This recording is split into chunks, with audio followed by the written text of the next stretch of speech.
នៅដីក្រុងបាឡុងក្នុងផ្លូវស្នេហាសបាយគួយគុណនេត្រា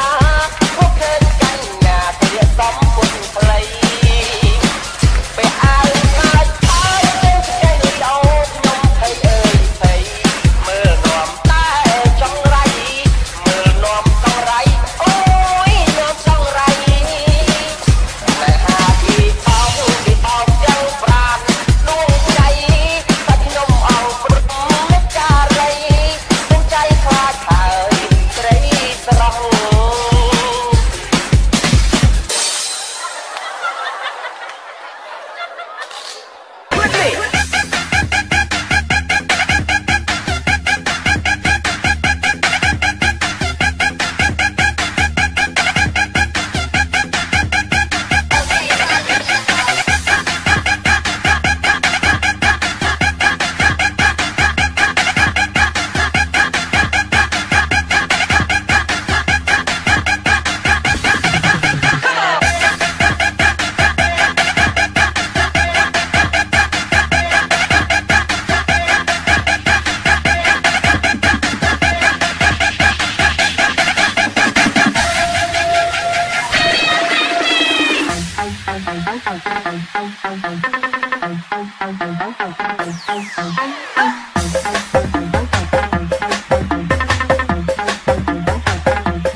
យ៉ាប់យ៉ាងនេះ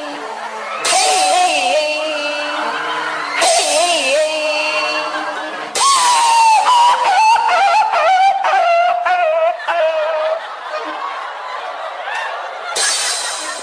អូនអើយស្ដាប់ទៅ